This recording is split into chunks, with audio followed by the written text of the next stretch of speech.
nosotros. Federico, buenas tardes. Muy buenas tardes, Julio, y buenas tardes a la audiencia. Gracias, Federico, muy amable. Federico, ¿cuál es tu primera lectura de lo que estamos viviendo en relación con la reforma judicial, los tiempos y las palabras o definiciones tanto de Claudia Sheinbaum como del presidente López Obrador? ¿Encuentras eh, motivos para pensar que esto puede alargarse, que llegue a septiembre? En fin, tus consideraciones primeras en general, por favor, Federico. Bueno, la conferencia de prensa de ayer de Claudia Sheinbaum fue muy clara. De hecho, ella pidió que se alargara, pero cosa interesante, no hacia adelante, sino hacia atrás, es decir, que empecemos ya hoy la discusión de la reforma judicial. Y en este sentido, lo que nos está diciendo la virtual presidenta electa es que una reforma tan importante no puede aprobarse en la Cámara, ni en el Senado, ni después en las legislaturas sin que la hayamos discutido con mucha seriedad todos y todas. Entonces, la propuesta es que discutamos. Y de hecho, puso una muy buena pregunta para empezar, que es, ¿cuántos juzgadores hay? Que es una pregunta que poca gente se hace y que es bien complicada de contestar. Y es una cosa bien interesante porque en este momento la reforma constitucional, como está ya ante la Cámara de Diputados, lo que está proponiendo es simplemente la elección democrática de jueces, que es la primera línea del Poder Judicial Federal, magistrados, que es la segunda línea, la segunda instancia, y de los ministros. Eso es lo que está propuesto, pero Claudia hizo una pregunta mucho más interesante, que es, ¿cuántos jueces hay? Y detrás de esa pregunta yo pondría una segunda, que es, ¿cuántos jueces necesitas? Y eso ya empezó a discutirlo la gente. En las redes sociales ya empezaron a salir números comparados. ¿Cuántos jueces hay en Chile? ¿Cuántos jueces hay en España? ¿Cuántos jueces hay en México? Y ahí una de las cosas que me preocupa es si estamos haciendo bien la cuenta, porque hasta ahora lo único que estamos discutiendo es Poder Judicial Federal, pero el sistema de justicia en una república federal como la de México tiene dos tipos de poderes judiciales, el federal, que en México está especializado en amparo, y los de los estados. Y de ese mundo que la gente en la calle luego no termina de discernir y de diferenciar, es donde están más los enojos. Y una última cosa, no en la conferencia de ayer, sino en otros momentos, Claudia Sheinbaum sí ha dicho con toda claridad que el problema del sistema de justicia pasa también por las fiscalías. Y a esa cuestión yo agregaría otra. Acuérdense que en un juicio siempre hay un juez en medio y hay un acusador, que es la fiscalía, y hay un defensor. Nos falta otra institución a discutir, aparte de las fiscalías, que son las defensorías de oficio. Sería mi primer comentario. Sí, Federico, el número de juzgadores, ¿qué es lo que en primera instancia te parece? ¿Que tenemos más de los que necesitamos o menos de los que necesitamos? Y también el número de jueces en relación con los casos a atender. Es decir, en comparación con otros países, habría que ver cuántos son los procesos judiciales que atiende cada uno de esos jueces, magistrados o ministros, Federico. Bueno, el primer problema es que creo que las cuentas que se están haciendo en redes sociales nada más incluyen el Poder Judicial Federal. Ujú. Y el Poder Judicial Federal realmente no incluye todos los casos. La inmensa mayoría de los asuntos judiciales en México se llevan ante los poderes judiciales de los estados. Y ahí hay una gran variedad de organización. Por ejemplo, en San Luis Potosí hay en el Poder Judicial una última instancia hacia abajo, que son jueces que son electos por las comunidades y que resuelven los casos más pequeños, pero que le importan mucho más a las comunidades. Y normalmente están en zonas rurales. Esa institución no existe en muchos otros estados. Y otra, en la Ciudad de México, algo parecido, pero no exactamente lo mismo, son los juzgados de paz, que sí discuten conflictos. Es más, los conflictos de más diario, o sea, entre vecinos. Eso no existe en otros lados. En San Luis Potosí tú te acordarás el horror que es caer en el Charco Verde, Ujú. donde hay un juez municipal y una barandilla municipal donde uno nunca sabe qué es lo que va a pasar por una falta administrativa. Bueno, yo recomendaría que los potosinos imitaran a los chilangos y tuvieran juzgados de paz más como acá. Pero ojo, todo eso que acabo de decir está en el ámbito de lo estatal. Uno. Dos, en materia penal, por ejemplo, la inmensa mayoría de las mujeres y hombres que están en este momento con prisión preventiva, justificada u oficiosa, con más de 2 años sin sentencia, están en el fuero estatal.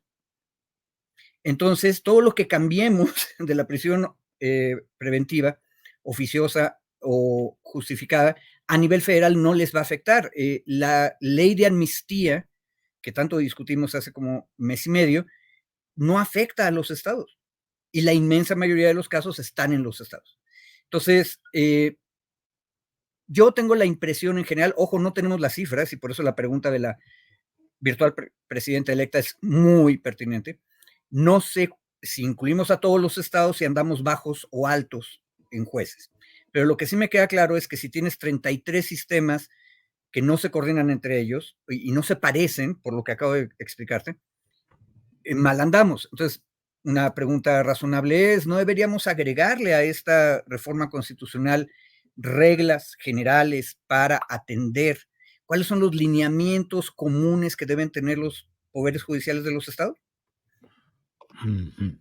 Ahora, Federico Anaya, en términos políticos, ¿te parece que hay una discrepancia entre la postura de urgencia que el propio presidente López Obrador dice que esto es urgente y la propuesta o las palabras que a mí me han parecido relativamente imprecisas de Claudia Sheinbaum en el sentido de decir sí a septiembre, pero puede ser también en los últimos meses del año o puede ser cuando termine el primer periodo de la actual legislatura federal entrante, que será hasta diciembre. ¿Crees que se está dejando un rango de imprecisión intencional para ir valorando presiones políticas, financieras, cambiarias? ¿O crees que septiembre será el plazo fatal para decidir y resolver este tema, Federico? Um, yo creo que más bien es lo primero, que en realidad esta reforma del Poder Judicial, y ojo, yo agregaría tal vez de todos los poderes judiciales, porque es una reforma constitucional, hay que aprovechar, digo yo, ¿no? Va hacia todo el último semestre del año, es decir, hasta que termine el periodo de sesiones. Esa sería mi opinión de lo que va a pasar. Pero hay una cosa bien importante, sí hay un sentido de urgencia. Y aquí mi comentario sería, la Suprema Corte, su presidenta Piña y algunos de los ministros más conservadores, como Pérez Dayán, jugaron a la política durante el último año y medio, 2 años. Acuérdate que incluso supimos que Pérez Dayán se moqueteó, por lo menos se gritó con Saldívar cuando todavía era ministro, y decidieron los más conservadores en la Corte jugar a la política. Lo cual está bien, siempre y cuando seas responsable de lo que haces. Y yo creo que en este momento el Poder Judicial está siendo bastante irresponsable. Jugaron sus estructuras de poder a la política, se pusieron en la boleta, porque en la boleta electoral estaba la propuesta del presidente, que es una propuesta gruesa, diciendo esto está muy mal y tenemos que cambiarlos de raíz y por eso tenemos que elegirlos democráticamente. Y eso fue aprobado. En otras palabras, el Poder Judicial apostó a que la marea rosa se iba a convertir en votos que iban a protegerlos. Y sucedió exactamente lo contrario, que el votante dijo en referéndum que había que cambiarlos. Y la propuesta de cambiarlos es la elección democrática de los 3 niveles del Poder Judicial Federal. Eso es la urgencia. O sea, sí hay un mandato popular fuerte y duro. Ahora, correctamente, la presidenta virtual electa dice, esto es mucho más complicado, está lo de las fiscalías, ya lo había dicho, y tenemos que ver cuántos jueces necesitamos en este país. discutámoslo, está abriendo el debate y está diciendo aprovechemos el tiempo desde ya, empecemos a debatir. Y yo lo que estoy viendo en conversaciones privadas, en redes sociales, es que hay una especie de amargura de los perdedores, muy soberbia, de, ok, entonces resulta que perdimos la elección y entonces ahora nos van a imponer la reforma y nos van a obligar a que seamos electos todos, pues que sea. Y no se están dando cuenta que con mucha razonabilidad la presidenta virtualmente electa está diciendo, ¿qué les parece si discutimos el paquete más en serio, más en profundo? Ojo, eso no significa que vamos a quitar el mandato popular del debate. El mandato popular es bien clarito. Ahora, recordemos cómo empezó. Federico, pero el mandato popular no fue el debate, sino la aprobación de las propuestas de reforma judicial, tal como se había establecido en esos Sí, compromisos. en parte. Ahora, para el Poder Judicial, la parte fuerte de la propuesta de reforma constitucional es la elección de los grandes juzgadores. ¿Sí? Ahora, la bajaron hasta jueces de distrito, eso nunca lo habíamos visto en el debate, pero también se puso a referéndum y ganaron. Ahora, hay un detalle interesante. ¿Dónde empezó ese debate? No empezó en la Suprema Corte. El obradorismo propuso la elección de los magistrados electorales, no de los ministros de la Corte. Después de que jugaron, y jugaron mal y perdieron, en el Poder Judicial a la política, se pone sobre la mesa pues también a los ministros, y de una vez a los magistrados de circuito, y de una vez a los jueces de distrito. Entonces, aumentó la apuesta y perdieron otra vez en el juego democrático. Bueno, el asunto es, podríamos en un debate razonable, bien meditado, regresar al punto original, que es los magistrados electorales son los que tienen que ser electos democráticamente, o tal vez solo los ministros de la Corte. Tal vez sí. ¿Sería eso traicionar el mandato popular? No necesariamente, depende del nivel de argumentación que haya. Y aquí yo te agregaría un detalle importante del debate. A nivel de jueces de distrito, solo en el Poder Judicial Federal, tendríamos que preguntarnos, ¿qué es mejor? ¿El requisito de conocimiento de la técnica jurídica y del sistema normativo o la popularidad y la legitimidad democrática ante la sociedad? Los jueces de primera instancia civiles o los mercantiles federales, en mi opinión, necesitan mucha más preparación que legitimidad democrática. Pero estas son las cosas que tendríamos que discutir. Y fíjate cómo Claudia Sheinbaum invitó a toda la sociedad en general, pero específicamente a las barras de abogados, que son una de las sociedades más cerradas y más elitistas de este país. Y más Hay, proclives a la defensa de operaciones corruptas, elitistas y de exacto. poderes. Es Y no, decir, pero ojo, es hacer política, la política de lo posible. Entonces, sí hay una discrepancia entre el mandato popular, que es muy radical, y mi opinión es que bueno que perdieron la batalla democrática los conservadores, pero hay que ser pragmáticos y hay que ver el otro lado. Ahora, ¿qué me preocupa?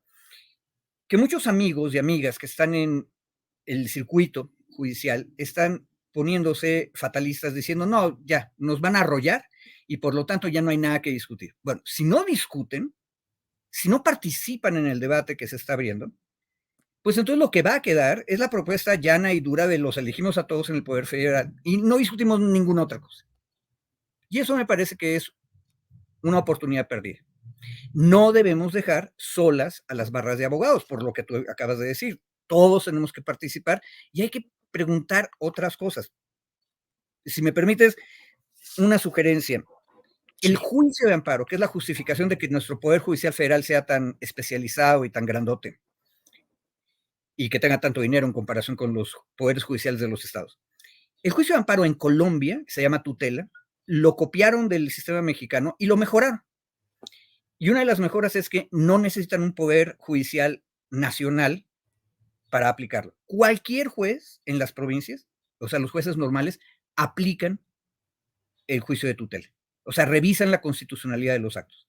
Es un sistema más descentralizado, es menos técnico, y la gente tiene un poquito más de acceso que en México al amparo o la tutela ya. Otro detalle, en Ecuador, si hay una demanda que involucra los derechos humanos, por ejemplo, de campesinos o de presos, y el juez de amparo, diríamos nosotros, descubre que las condiciones del que se quejó son generales para todos los presos en una cárcel o son generales a todos los campesinos en una región, el juez puede tomar la decisión de ampliar su sentencia, protegiendo garantías, a todos. Esa es una institución bien interesante, ¿no?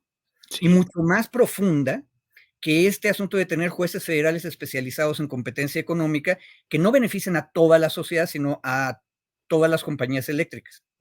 ¿Me explico? sí. Esos temas son los que tenemos que meter al debate. Las defensorías, Julio, la Defensoría Pública en San Luis Potosí es una de las instituciones protectoras de garantías. Eso es una idea muy avanzada. Pero no termina de llevar muchas cosas, como si las lleva la Defensoría en la Ciudad de México. La Ciudad de México, la Defensoría te puede llevar juicios civiles y hasta mercantiles. No tienen mucho personal, pero tienen ese mandato. Pero en otros estados, el defensor de oficio es nada más para lo penal y siempre sobrecargados de trabajo y con muy malos salarios.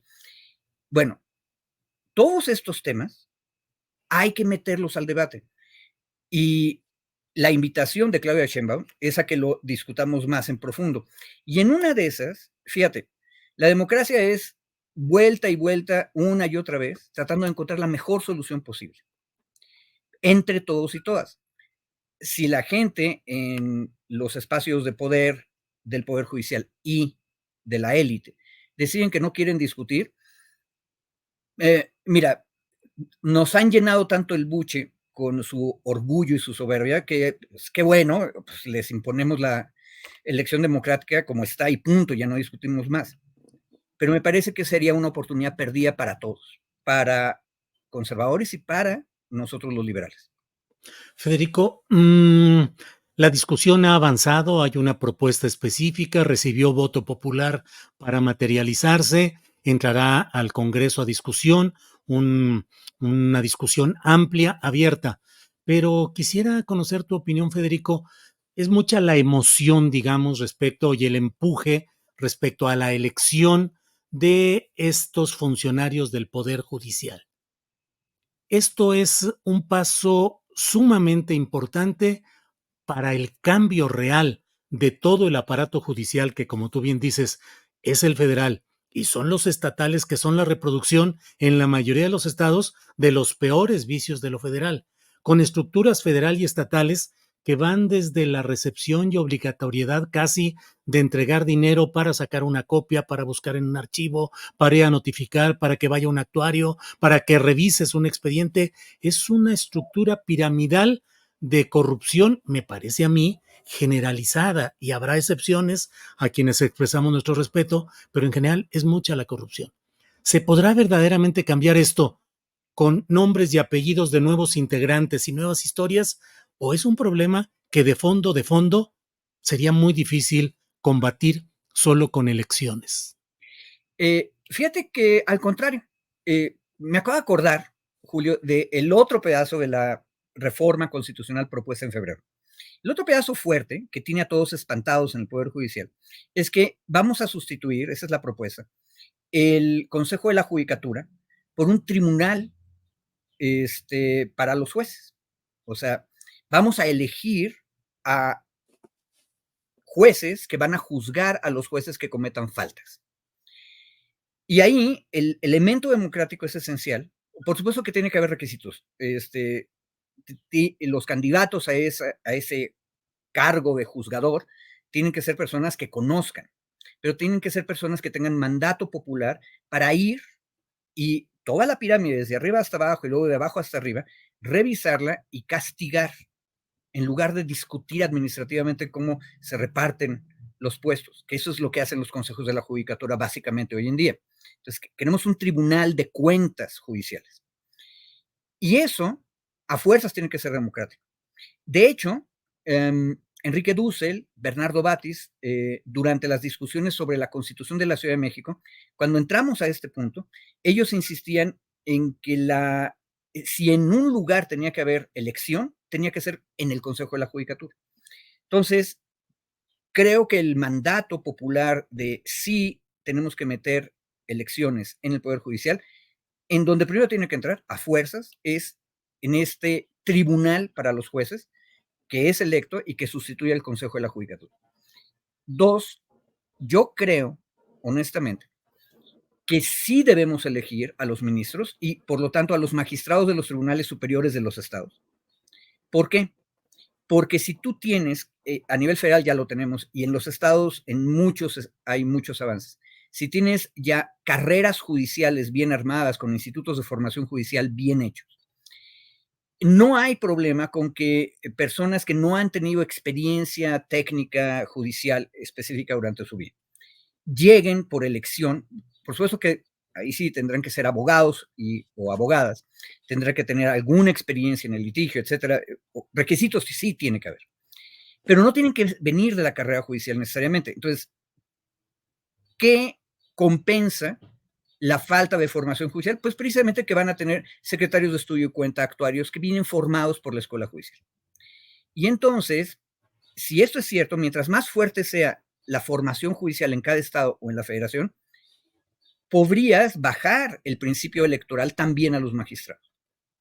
Ahora, Julio, acuérdate, por ejemplo, que en México el Poder Judicial se supone que controla los actos en términos de violan o no violan garantías individuales de todos los estados y de todos los municipios. Uno de los defectos de la propuesta de reforma es que cuando eligen a los jueces federales, a los jueces de distrito, que es la primera instancia, lo hacen por regiones, lo cual significa que vas a convertir al Poder Judicial Federal en una especie de poder judicial regionalizado. O sea, los electores del occidente van a elegir a los jueces de Nayarit, Jalisco y Colima. Y eso le rompe el diseño federal al Poder Judicial Federal, porque lo regionalizas. Esa es una de las razones que yo diría hace complicado elegir a los jueces de distrito, pero Sí. no a los magistrados, porque tú puedes elegir magistrados y luego, como se hace hoy en día, los mandas a cualquier lado. Uno que fue electo, pero venía de Yucatán, podría irse a Sonora, debería irse a Sonora. Claro. Pero estas cosas, si te fijas, no las hemos discutido. Estábamos muy metidos en la elección, entonces qué bueno que ya empecemos a discutir hoy, ¿no? Bien. Porque vamos a diciembre. Claro. Federico, te agradezco mucho esta posibilidad de platicar ampliamente, detalladamente, con conocimiento técnico de lo que está sucediendo. Tengo dos preguntitas finales, solamente una de ellas, ¿qué tanto esa independencia judicial y de criterio va a estar afectada por la faccionalidad que implica el ser postulado para ser elegido e impulsado por factores de poder probablemente partidistas, que te van a empujar para que llegues a un cargo y respondas también a esos intereses que te llevaron ahí? Ah, magnífica pregunta. Yo creo que sí va a influir, pero acuérdate que en la propuesta como está, los candidatos a la elección de juzgadores no vienen de la sociedad, como en las elecciones normales. Vienen de los poderes constituidos, del Ejecutivo, del Legislativo y del Judicial mismo. Y esos candidatos, aparte, van a tener que cubrir una serie de requisitos.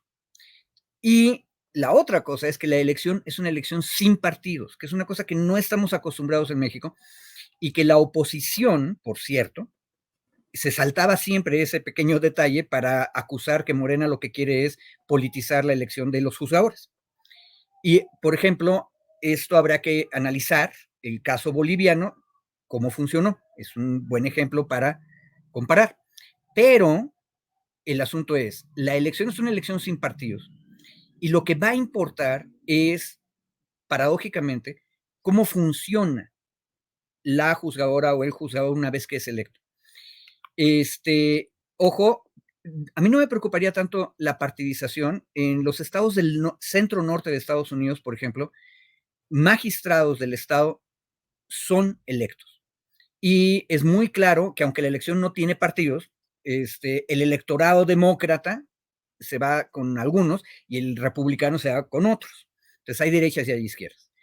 Pero lo que les importa a los electores es cómo se han comportado sus magistrados en el periodo previo.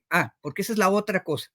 Hoy en día, nuestros jueces a nivel federal son prácticamente de por vida, los jueces de distrito.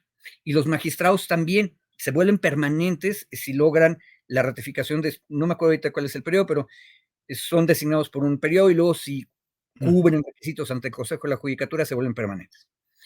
Por eso, por cierto, Piña le decía a un pobre magistrado que está ahorita en el Tribunal Electoral, acuérdate que tú eres magistrado, como diciéndole, vas a regresar algún día donde yo controlo.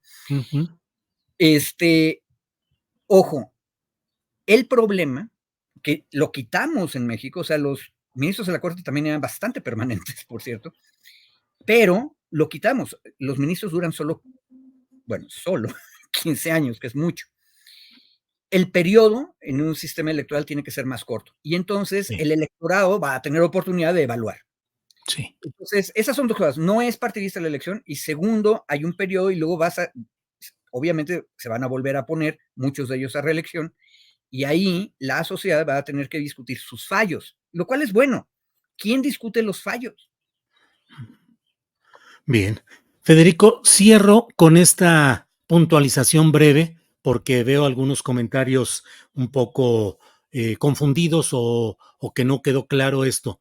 Te planteé hace rato, al principio de la entrevista de esta plática, que si pensabas que esto se resolvería en septiembre o hasta el final, y creo haber entendido que dijiste que tú consideras que va a ser hasta el final de año, por ahí de diciembre. ¿Es así? Sí, así es. Porque es una discusión tan complicada que aunque empecemos hoy, yo creo que va a durar hasta entonces. Bien. Federico, pues a reserva de lo que desees agregar, como siempre, muy agradecidos de tu amabilidad, tu conocimiento y tu disposición para platicar con nosotros. Nada más por ahora. Muchas gracias por invitarme, Julio. Suerte. Gracias, Federico. Hasta luego.